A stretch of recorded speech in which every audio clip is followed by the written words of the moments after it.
mais àllarba bu nekk démb yam ak ñaar fukki fan ak juróom-ñeent ci weeru avril bi ñu nekk amal nañ ko ci njiital président de la république bi dikk ci communication am doore ko ci li nga xam ne mooy wàllu dialogue national moom président de la république dooree communication am ni gannaaw ba nga xamante ni nii tëgg nañ ñaari ci li nga xamante ni nii mooy dialogue national ñu amaloon ko 2024 et 2025 ci bëgg yaatal mbir ya ba askan wi am ci seen baat wala am ci seen i gis-gis moo tax ñu décider inclusion boobu nga xamante ni ñu ngi koy wut ñu publier li nga xamante ni nii mooy projet yi nga xamante ni nii ñoom nguur gi tëgg nañ ko ba balaa ñu yegg ci bésu ñaar fukki fan ak juróom-ñett ci weeru mai bi nga xamante ni moom la ñu jagleel bokk journée du dialogue national askan wi am ciy gët waaye tamit loolu tënku ci agenda wu boole ca la nga xamante ni ñu ngi koy nas askan wi mën ci am gët président de la république ne bés boobu noonu ab bés bu am solo la ci li nga xamante ni nii mooy agenda républicain bu Sénégal waaye tamit li nga xamante ni dafa war a saxal démocratie muy li nga xamante ni mooy déggoo ànd boole xalaat yi moom le président de la république ne loolee moo mën a tax li ñuy woowee les pouvoirs publics ñu gën ko mën a ñoŋal. moom président de la république ci ñeenti projet de loi wala avant projet de loi yi ñu fësal mu ne texte la yoo xamante nii dafa yeesal la nga xamante nii mooy wàllu gouvernance publique anam gi ñuy yoree réew mi waaye tamit gouvernement wala boog fonctionnement de la justice yoon na muy fonctionner ci réew mi waaye tam fexe ba la nga xamante nii mooy wàllu système électoral anam ga ñuy demee ci vote loolee lépp mën a xew ci anam gu mucc ayib le président de la république ñëw na itam ci li nga xamante nii mooy tukki ga mu amaloon ca Kolda muy tournée économique bi nga xam ne mi ngi ko amal ñaar fukki fan ak juróom-ñett jàpp ñaar fukki fan ak juróom ci weeru avril atum 2026 ca région bu Kolda chef de l'État gërëm askanu Kolda département Kolda Vélingara Médina Yoro Fula ci ak autorité administrative yi nga xamante ni nii ca dalal waaye tamit ca tatagal ga ak mbooleem ña nga xamante ni ñooy kilifa yi tënku ci wàllum diine ak wàllum cosaan ca dalal gañ ko dalal waaye tamit mobilisation taxaw ga ñu taxaw ngir la nga xamante ni nii mooy visite de travail boobilee mu am ca anam gu muccaay président de la république dellu fàttali la nga xamante ni nii mooy yenn ci ay projet wala action yi nga xamante ni état bi ma ngi ko prévoir ci diwaan boobilee mu sàkku ci ñi nga xamante ni ñooy gouvernement bi ñu gën a consolider li nga xamante ni nii mooy wàllu mbay ma ca dëkk ba waaye tamit wàllu industrialisation fexe ba lépp lañ fay bay itam nees lañ ko mën a jëfandikoo ngir loo xamante ni daana créer yeneen activité président dikk na ci muy sàkku ci li nga xamante ni nii mooy les producteurs waaye tamit les acteurs économiques moo xam ci filière bu ñu mën a nekk moo xam filière cotonnière bi ak ñi nga xamante ni ci wàllum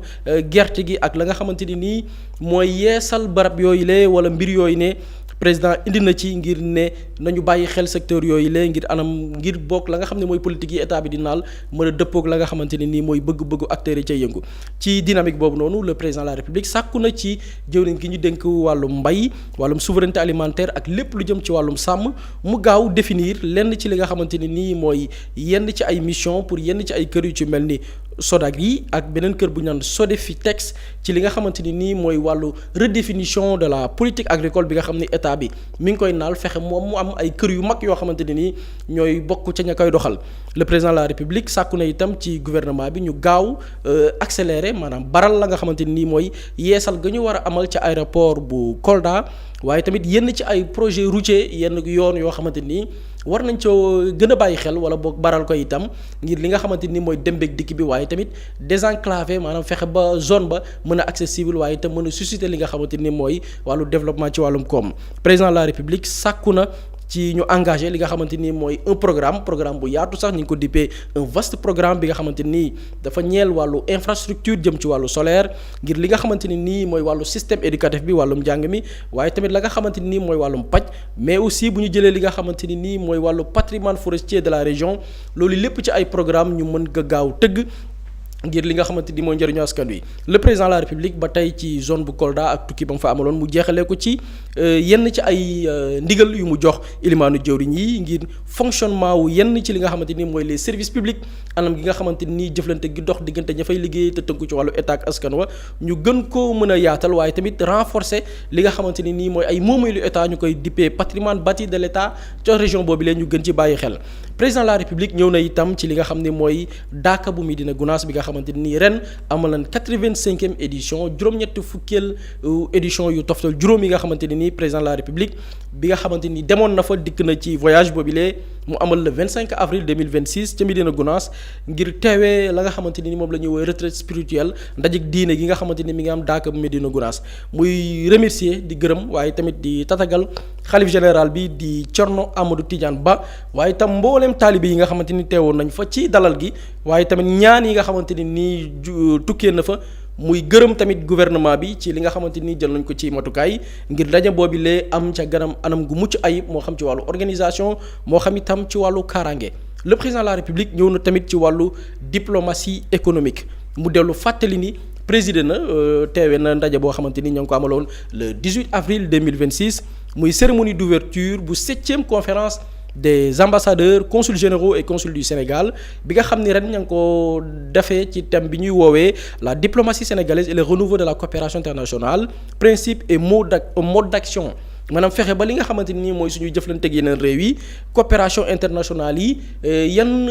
rôle wala boog yan pexe itam la ci yenn ci ay ndawal Sénégal yi nga xamante ni ña nga ci yeneen i réew yan rôle lañ ci war a jouer muy gërëm ki nga xamante ni nii mooy ministre bi ñu dénk wàllu intégration africaine des affaires étrangères ak sénégalais yi nga xam ne ñu ngi nekk bitim réew di gërëm tamit secrétaire d'État wu Sénégal à l'extérieur waaye tamit ambassadeurs yi consuls généraux yi mais aussi consul du Sénégal yi ak mboolem personnel ñuy liggéey ca ministère bi nga xam ne moom la ñu dénk wàllum bitim réew ci li nga xamante ni mooy seen professionnalisme seen liggéey gu mucc ayib waaye tamit anam gi ñu organiser conférence boobu lee ñu amaloon chef de l'État di sàkku ñu renforcer li nga xamante ni nii mooy voisinage bi nga xamante ni mi ngi am suñu dëkkandoo yi nga xamante ni bu ñu jëlee ci diwaanu Afrique waaye tamit fexe ba lëkkaloo yooyu itam mën a ànd ak nañuy wooye la promotion économique lëkkaloo ci wàllum koom gi doon lu mucc ayib moom président de la République sàkku itam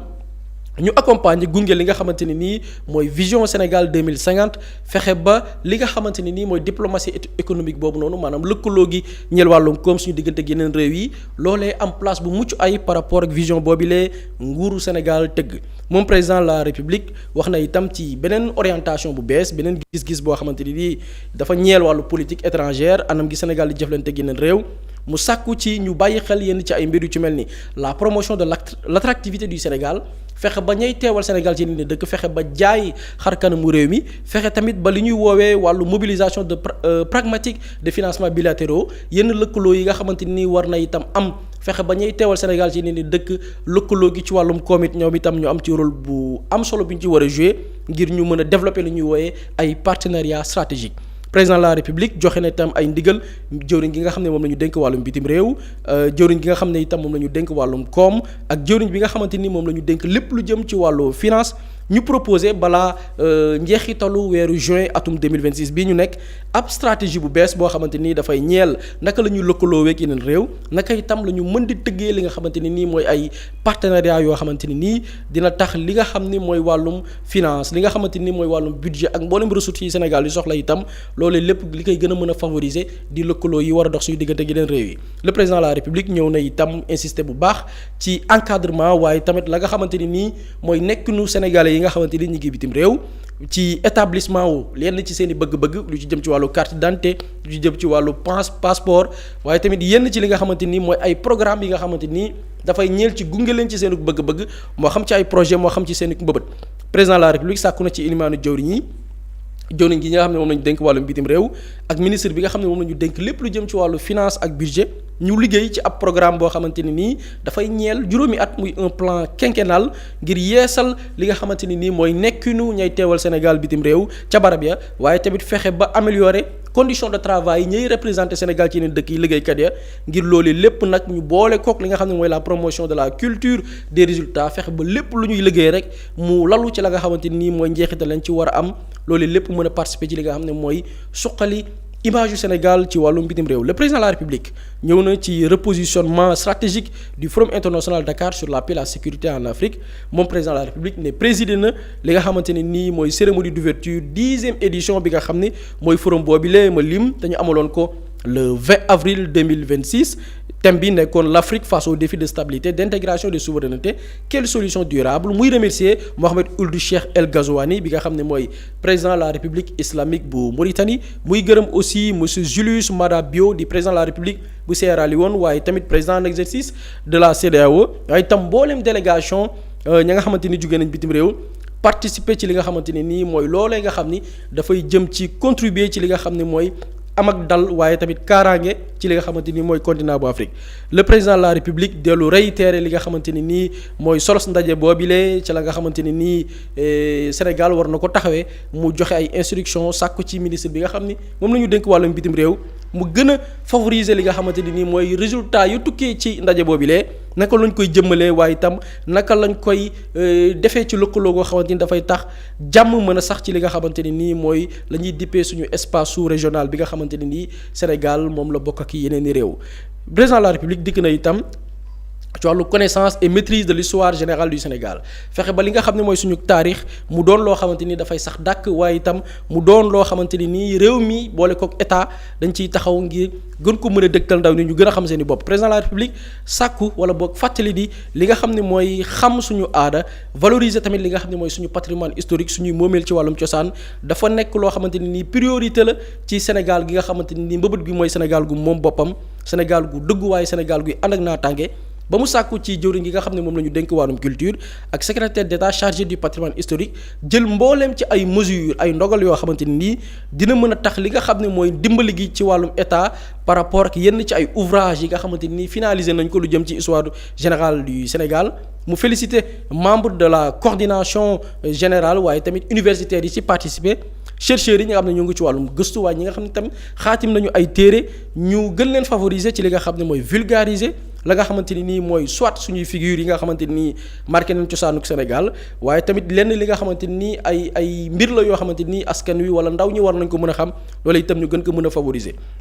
le président de la République sàkku na itam ci jëwriñ gi ñu dénk njàngale bi ak jëwriñ gi ñu dénk njàngale bu kawe beeg njàngale bu digg doom bi ñu gën a bàyyi xel ci li nga xamante ni nii mooy histoire u Sénégal ñu gën ko mën a intégrer ci li nga xam ne mooy njàng meeg njàngale bi moo xam ci programme scolaire yi moo xam ci espace universitaire bi président de la République ñëw na ci li nga xamante ni mooy agenda am ak lépp lu jëm ci wàllu coopération ak partenariat muy informé yëgal ci conseil des ministres bi que ni dalal na le 27 avril 2026 li nga xamante ne nii mooy le rapport sur l'état du dialogue social présidé na le 28 avril séance bi nga xamante ni mooy inauguré le conseil stratégique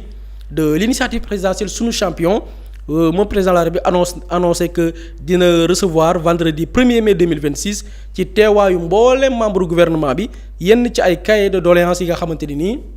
ay bëbët la yi nga xam ni centrale syndicale yi am nañ ko bu ñu ñëwee ci communication wu Elimane Diori ñi muy le premier ministre moom nag dafa dikk ci li nga xamante ni mooy la problématique de la nutrition la nga xamante ni mooy wàllu dund gi wala boog anam nga ñuy dundee mu ñëw tàmbali ci communication ci li nga xamante ni mooy yenn ci ay efforts yi nga xam ni gouvernement bi jotoon na ko jël moo xam seeni gouvernement waaye tamit gouvernement yi nga xamante ni ñoo jiitu mu lim yenn ci ay programme yu ci mel ni conseil national de développement de la nutrition yeneen ci ay politique yi nga xamante ni mooy politique nationale de développement de la nutrition ñu gën ko xam ci PNDN ak yeneen ci ay projets yoo xamante ni état jotoon na ko jël waaye ñu gis ni bu ñu sukkandikoo ci Elimane Diori ñi yenn ci li nga xamante ne nii mooy politique ya daanaka dafa gàllu goose wala boog lañ ci doon xaar xëy na ci résultat des na lool ba tax moom Elimane Diori ñi sàkku ci ki nga xamante ni mooy secrétaire du gouvernement en rapport ak ñi nga xamante ni ñooy mboolem ña nga secteur boobu noonu ñu actualiser maanaam yeesal politique nationale de développement de la nutrition waaye itam réviser plan bi nga xamante ni ñeel na la nga xam ne mooy ña ngi ko dippee sax plan boobu le plan stratégique multisectoriel de la nutrition muy PSMN 2024-2028 ngir mu méngoog la nga xamante ni mooy axe yi nga xamante ni wala yenn ci ay naal yi nga xam ni moo lal master plan bi nga xamante ni ñoom seen gouvernement tëgg nañ ko ñeel 2025-2034 moom Elimane Diori ñi sàkku ñu mettre en place balaa njeexitalu atum 2026 bi benn plateforme digitale ab site boo xamante ni dina permettre lépp loo xamante ni ay données la ay xibaar ñeel secteur jëm ci wàllu nutrition wàllu dund loole itam lépp ñu mën ko boole centraliser ko ci benn barab Elimane Diori ñëw na ci fànn boobu noonu ñëw na itam ngir ñu mettre en œuvre benn stratégie d'information fex ba lépp lu jëm ci wàllum xibaar lépp lu jëm ci wàllu communication lépp lu jëm ci aussi sensibiliser li nga xamante ne nii mooy njàngale nit ñi ci naka la ñu war a dundee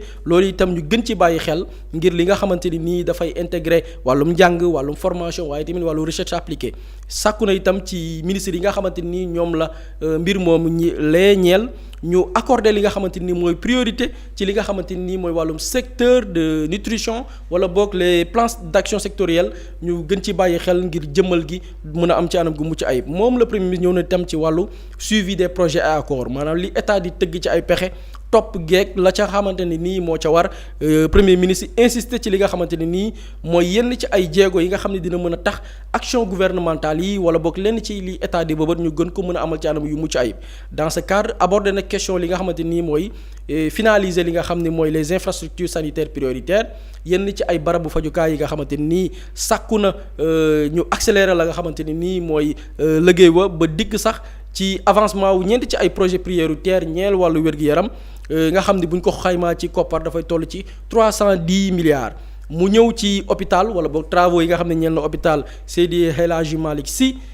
bu Tivaouane bi nga xamante ni coût bi ñu ngi ko xayma ci 46 milliards de francs CFA bi nga xamante ni actuellement état d'avancement bi bu ñu jëlee téeméer ma nga toll ci juróom-ñeent fukk yu toftal juróom de même que projet de reconstruction de l'hôpital Aristide Le Dantec bi nga xamante ne nii coût bi ñu ngi ko évaluer ci 92,5 milliards ci niveau d'avancement bi liggéey ba daanaka mi ngi toll ci 60% téeméer yoo jël juróom-benn fukk premier ministre partagé na tamit li nga xamante ni mooy état d'avancement wu ñaar ci projet yi nga xamante ni dafa ñeel Sénégal naka la mën a moomee boppam ci wàllum paj dem ci wàllu industrie pharmaceutique mu ñëw ci li nga xamante ni mooy wàllu institut Pasteur bu Dakar benn projet bu ñu naan Africa Maril bi nga xamante ni coût bi ñu ngi ko estimé ci 21,5 milliards niveau d'avancement bi ñu ngi ko xayma ci 80% téeméer yoo jël juróom-ñett fukk ak beneen projet bu ñu naan Madiba nga xam ne ñu ngi ko estimé ci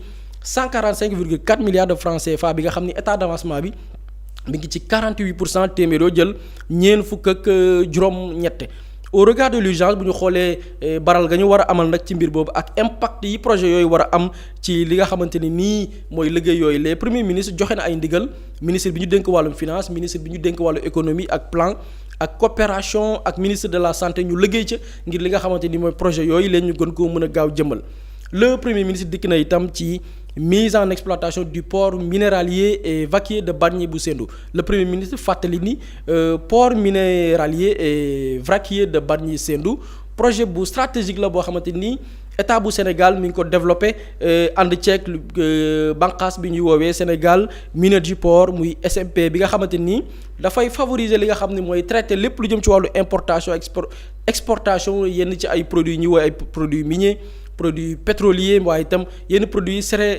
céréaliers yi nga xamante ni nii dafay impacter wala boog désengorger la nga xamante ni nii mooy yëngu-yëngu yi nga xam ne mi ngi am ci port bu Dakar gën a wàññi yenn cëb liggéey yi nga xam ne ñu ngi koy sas port boobu mu ñëw ci état d'avancement bi nga xamante ni premier ministre nee na atteindre nañ ko à 90% waaye tamit gis na ni la mise en exploitation reste conditionnée par la résolution de la question de l'alimentation en eau potable lenn ci li nga xamante ni xëy na peut-être mooy anam nga ñu koy jëmmalee wala na muy taxawee lenn li nga xamante ni war na ci am solo lool mooy wàllu ndox ma nga xamante ni ndox mu mucc ayib la na muy yeggee ca barab ya moom la premier ministre sàkku ci ministre bi ñu dénk wàllu infrastructure ci lëkkaloog ministre bi ñu dénk wàllu finance ak lépp lu jëm ci wàllu budget ak ministre bi nga xam ne moom la ñu dénk lépp lu jëm ci wàllum ndox ñu gaaw obtenir benn engagement ak ñi nga xamante ni ñooy Sénégal Minergie Port pour mise en place benn dispositif boo xam dina permettre ñu lépp lu jëm ci wàllu stockage ñu gën ci bàyyi xel waaye tamit lépp lu jëm ci wàllu suivi topp gi ñu mën ko amal ci anam gi nga xamante ni nii dëppook naag mbëbëtu gouvernement bu Sénégal doxe na itam ndigal ki nga xamante ni mooy ministre des finances ak budget def la nga xamante ni nii mooy inscription ci loi des finances rectificative bu 2026 yenn ci ay crédits yoo xamante ni état bu Sénégal soxla na ko ngir gaaw li nga xamante ni mooy barab ya nañ ko mën a alimenter ci ndox bi nga xam ne bu ñu ko xaymaa ci koppar dafay toll ci 8 milliards loolu itam ñu gën ci bàyyi xel premier ministre ñëw na ci accélération de la dématérialisation des démarches administratives li nga xamante ni ci liggéey la jëm ci wàllu administration itam ni ñu koy gën a mën a baralee ci loolu moom le premier ministre demandé na ministre bi ñu dénk wàllu communication wàllu télécommunication ak numérique ci lëkkaloog yeneen ministères yi nga xamante ni ñoom la mbir mi concerné ministère bu ci nekk na ko soumettre na leen jébal balaa njeexitalu weeru mai 2026 bii ñuy dëgmal benn plan ministère bu ne présenté ko ab yoon woo xamante ni fa la ñuy mën a jaar ngir lépp loo xamante ni service en ligne la liggéey wala mbëbët yi askan wi di war a mën a am ci yenn service ñu gaaw mën koo baral ngir intérêt askanu Sénégal mu ne plan boobu noonu dafay permettre tey lépp loo xamante ni nii wàllu délivrance d'extrait de naissance la lépp loo xamante ni démarche la pour am yenn ci ay këyit yu ci mel ni permis de conduire waaye tamit bépp formalité boo xam ne dafay am impact direct jëm ci askan wi waaye tamit entreprise yi loolu ñu gën ko mën a baral le premier ministre ñëw na tamit ci wàllu pacte de stabilité sociale premier ministre bi rafetlu na signature bi nga xamante ni am na diggante ñi nga xamante ni ñooy état ak les centrales syndicales waaye tamit yenn ci ay jéego yi nga xam ne ni teg nañ ko ci lépp lu jëm ci régulariser lépp loo xam ne situation administrative la yenn jafe-jafe yi ay kër wala ay syndicalistes amoon ci wàllum éducation wàllum santé jéego yi nga xam def nañ ko mu sàkku ci l'ensemble mbooleem jëwriñ yi ci liggéey ak ñi nga xamante ni ñooy acteurs yi sekk mbir moomilee ñu appliquer la nga xamante ni mooy yenn ci ay engagement te état bi jël ko waaye itam lépp loo xamante ni ay délai la ay échéances yi nga xam ne tëggoon nañ ko ginnaaw ba ñu waxtaanee ak ñi nga xam ne ñooy liggéeykat yi loolu itam ñu gën ko mën a baral ngir li nga xamante ni nii mooy wàllum paix sociale ñu gën ko mën a préserver. ci wàllu communication yenn ci ay jëwriñ dikk nañ ci ministre de la justice moom def na benn communication sur le système numérique de la justice fexe ba li nga xamante ni nii mooy xarala yu yees yi nañ ko mën a méngaleeg lenn ci ay activités wala démarches yi ñeel wàllum yoon. ministre de la fonction publique du travail de la réforme du service public moom itam dikk na ci li nga xamante ni mooy mbiru dialogue beeg ñi nga xam ne ñooy les syndicats waaye tamit lépp lu jëm ci préserver li nga xam ne mooy climat social jàmm diggante état ak ñi nga xamante ni ñooy bànqaas yi défendre intérêt liggéeykat yi. ci wàllu texte législatif et réglementaire conseil des ministres adopté nañ le projet de loi autorisant le président à ratifier les amendements à l'article 8 du statut de Rome de la Cour pénale internationale CPI bi nga xam ni ñu ko adopté le 17 juillet 1998 mais adopté nañ également le projet de loi bi autorisé président de la République mu ratifier la charte constitutive de l'Organisation mondiale de l'eau signée le 28 mai 2025 à Riyad, Arabie Saoudite. Adopté nañ aussi le projet de loi bi modifié la loi numéro 2016-09 du 14 juin 2016 bi nga xamante ni moo ñeel carte d'identité biométrique CEDEAO yi ci wàllu mesure individuelle wàllum tab yi bu ñu demee ministre bi ñu dénk wàllum intérieur ku ñu wooyee madame Marie Seynabou Ndaw di inspecteur de l'animation moom nommé nañ ko directeur des ressources humaines et des finances à la direction générale des élections mu wuutu ki ñuy wooye monsieur Omar Coulibaly bi nga xamante ni woon nañ ko wala boog tabb nañ ko ci yeneen i bànqaas monsieur Modou Bassirou Ndaw di secrétaire d'administration moom tabb nañ ko sous-préfet d'arrondissement de Ngothie di département bu Kaolack mu wuutu ku ñuy wooye Bassirou Dia ku ñuy woowee Amadou Ba di secrétaire d'administration bi nga xamante ni nii moom moo nekkoon sous-préfet bu arrondissement bu Ndorna nekk ci département bu Médina Yoro Foulah nommé nañ ko sous-préfet bu arrondissement bu Sagata Jolof nekk ci département bu Linguère mu wuutu ku ñuy woowee Ousmane Sané ku ñuy woowee monsieur Abdoulaye Kharma di secrétaire d'administration moom tabb nañ ko sous-préfet de l'arrondissement bu Sangalkam ca département bu Rufisque mu wuutu ku ñuy woowee Mamadou Diouf ku ñuy woowee Mamadou Diouf moom lee nga xam ne mooy Mamadou Diouf moom tabb nañ ko sous-préfet d'arrondissement bu Sam Notaire ku ñuy woowee Cheikh Ñing di secrétaire d'administration moom nommé nañ ko sous-préfet arrondissement bu Thiès Sud département bu Thiès ku ñuy woowee Jokkel Ngor Ngom di secrétaire d'administration moom tabb nañ ko sous-préfet bu arrondissement bu Fissel département bu Mbour ku ñuy woowee madame Awa Bokoum di secrétaire d'administration nommé nañ ko sous-préfet d'arrondissement bu Ngoy nekk département bu Bambey Djidjak Kital di secrétaire d'administration moom itam nommé nañ ko sous-préfet d'arrondissement bu Ndam nekk département bu Mbacké ku ñuy woowee Mamadou Sy ci secrétaire d'administration moom itam tabb nañ ko sous-préfet arrondissement bu Kër Mbouki nekk département bu Birkilane ku ñuy woowee Oumar Mamadou Sow moom di instituteur nommé nañ ko fi nga xamante ni mooy sous-préfet bu arrondissement bu Gamadji Sare nekk département bu Podor Mamadou Wade di instituteur moom itam nommé nañ ko sous-préfet arrondissement bu Moudéri nekk département bu Bakel Mamadou Dem di éducateur spécialisé moom ñi ngi ko nommé sous-préfet arrondissement bu Wadiour di département wala boog nekk ci département bu Gossas ku ñu woowee Mamadou Moustapha Sy di secrétaire d'administration moom nommé nañ ko sous-préfet bu arrondissement bu Koumbal nekk département bu Kaolack Ari Ndiagne Gueye di secrétaire d'administration moom nommé nañ ko fi nga xamante ni mooy sous-préfet bu arrondissement bu Dioulacolon nekk département bu Kolda ku ñu woowee Omar Sarr Diop di secrétaire d'administration moom nommé nañ ko sous-préfet ca arrondissement bu Ndorna nekk département bu Médina Yoro Foulah Abdou Aziz Mbodj moom nommé nañ ko sous-préfet arrondissement bu Banda Fassi nekk département bu Kédougou Pape Abdoulaye Mbaye di secrétaire d'administration moom nommé nañ ko sous-préfet de arrondissement bu Dakateli nekk département bu Salémata Anna Moussa Touré di Anabi wala boog Anabi Moussa Touré di instituteur moom nommé nañ ko fi nga xamante ni mooy sous-préfet arrondissement bu Daaru Minam nekk département bu Malem Hodar Maymouna Baldé di institutrice moom nommé nañ ko sous-préfet arrondissement bu Mérina Dakhar nekk département bu Tivaouane. bu ñu demee ministère de la santé ku ñu woowee monsieur Leroux Dramé di administrateur civil moom nommé nañ ko secrétaire général au ministère de la santé et de l'hygiène publique mu wuutu ku ñuy woowee Serigne Mbaye. fi ñu demee ministère bi nga xam ne mooy ministère de l'urbanisme des collectivités territoriales et de l'aménagement du territoire ku ñuy woowee El Hadji Mamadou Gueye di architecte directeur de l'architecture au ministère de l'urbanisme moom nommé nañ ko commissaire du gouvernement auprès de l'ordre des architectes du Sénégal mu wuutu ku ñu woowee madame Catherine Marie-Thérèse Faye Diop. bu ñu demee ministère bi ñu dénk wàllu industrie ak lépp lu jëm ci wàllu commerce ku ñu woowee madame Madeleine Diop di titulaire d'un diplôme d'ingénieur en génie des procédés industriels nommé nañ ko secrétaire général de l'agence d'aménagement et de promotion des sites industriels APROSI ca ministère de l'industrie et du commerce mu wuutu ku ñu woowee monsieur Bohum Sow bi nga xam ne woo nañ ko ci yeneen fonction. bu ñu demee ministère des infrastructures ku ñuy woowee Mouhamadou Falilou Dioum di ingénieur statisticien di économiste également nommé nañ ko directeur des statistiques et des systèmes d'information ca ministère des infrastructures loolu nekkoon conseil des ministres Soxna Aminata ki ko signé di Marie-Rose Khady Fatou Faye di secrétaire d'État auprès du premier ministre chargé des relations avec les institutions waaye itam yor kàddu gouvernement bu Sénégal Soxna Aminata.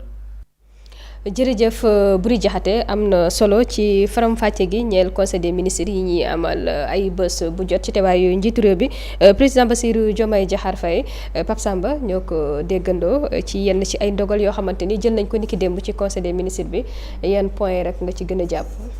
waaw man je pense que communiqué conseil des ministres bi comme niñ koy faral di waxee chaque mercredi rek dañoo dem ba peut-être sénégalais yi. amatuñ ci trop yenn attentes yi surtout par rapport ak yenn promesses yi et tey nag dafa am benn point boo xamante ne man personnellement loolu rek moo ma ci intéressé mooy li ñuy wax ci dialogue national bi parce que bu ñu xoolee au titre de la communication du président de la République dañ ne le président de la République à l'entame de sa communication indique qu'après examen et relecture inclusive des recommandations consensuelles issues des 2 dialogues mooy après ba ñu saytoo li nga xamante ne loolu la ñu def ci lépp li nga xamante ne mooy ñaari dialogue yooyu sur la réforme et la modernisation de la justice et le système politique tenu en 2024 et 2025 mooy ñaari dialogue yu ñu teniroon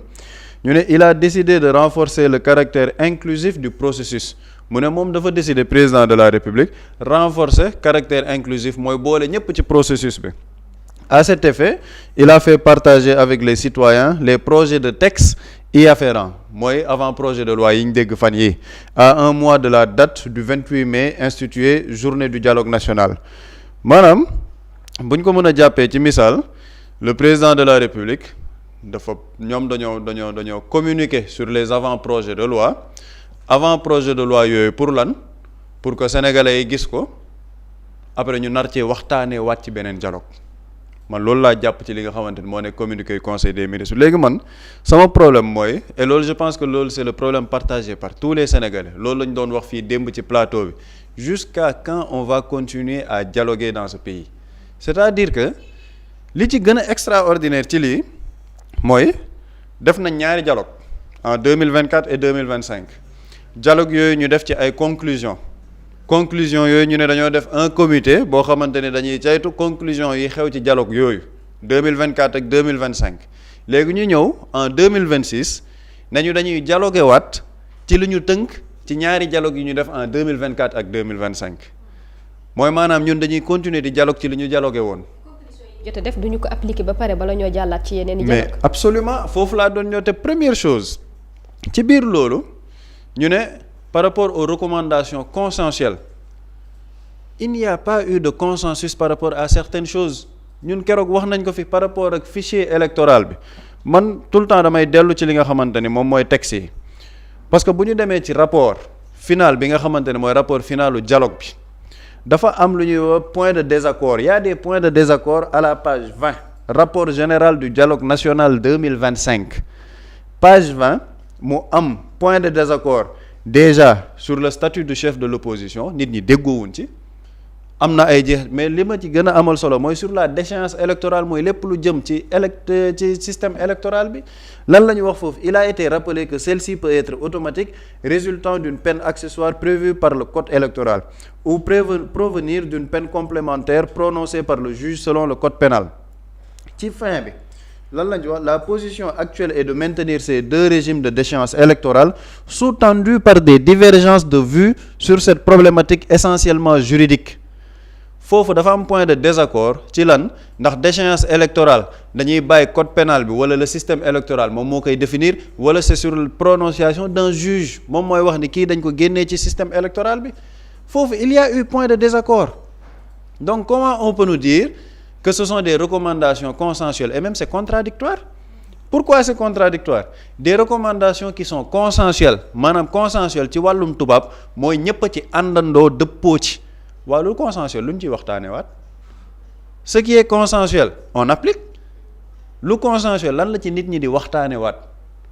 et puis ce qui est extraordinaire on a l'impression que les gens n'ont pas été élus sur la base d'un programme maanaam da ngay ñëw ñu fal la nga dem ci sénégalais ne leen ah man de programme bii laa mettre en place bu ma ñëwee lii laa gis ci justice bu ma ñëwee doon naa wax hyperprésidentialisme par rapport à la réduction des pouvoirs du président de la république lii laa gis lañ ciy def nga def ci ay délais de réalisation sénégalais yi ñu jox leen ñu ne sur 20 candidats wala 19 kan lañ ciy tànn ñu ne candidat Bassirou Diomaye Faye programme moom moo ñu gën a dal suñu xel sénégalais voté à 54%. Élection législative amaat ñu joxaat la une majorité confortable avec 130 députés sur 165 mais ñun ban xeetu démocratie la ñu nekk. C'est-à-dire que on est dans une démocratie boo xamante ni le suffrage ne compte pas boog loolu la ñu exécutif bi nekk di wan ni à travers le président de la République le vote du Sénégalais ne compte pas parce que le vote du Sénégalais dañ ko tegee nële ne on va décider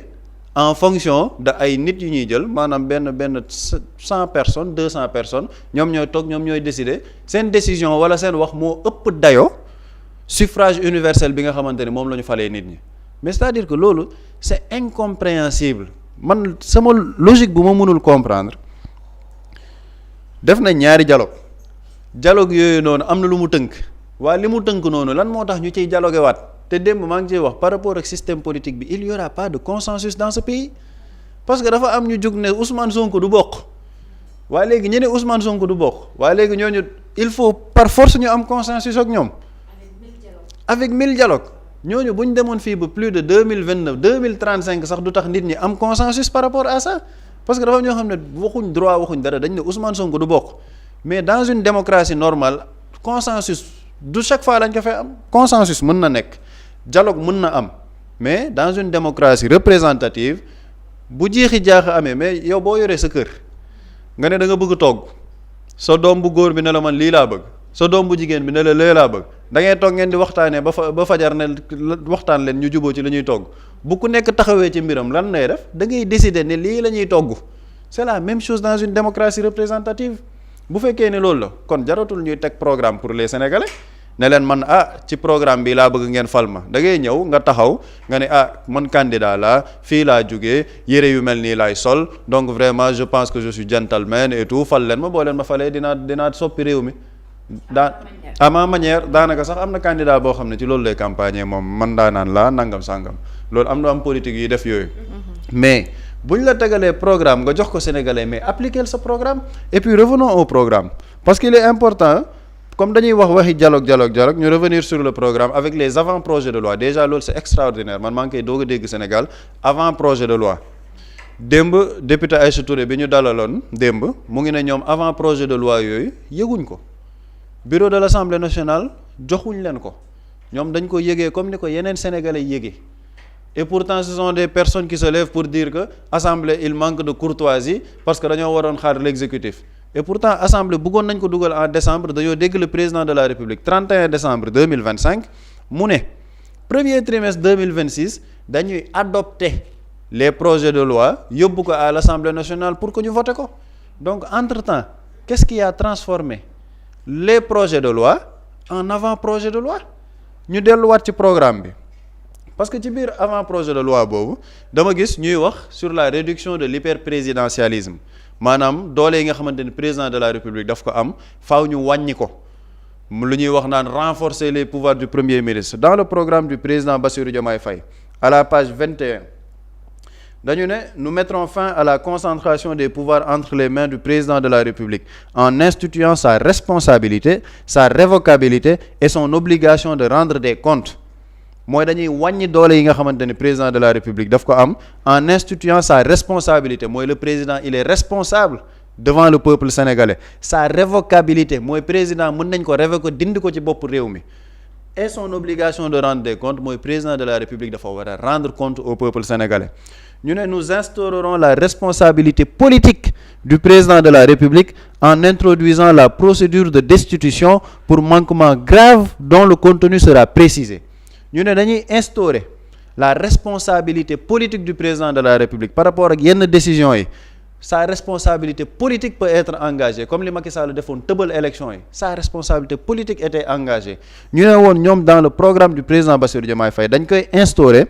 pour mën a dugal une procédure de destitution du président de la République pour manquement grave mooy président bu fekkee ne def nañ sa responsabilité politique am na un manquement grave mën nañ dem vers une procédure de destitution du président de la République lii ci programme Bassirou Diomaye Faye la bokk.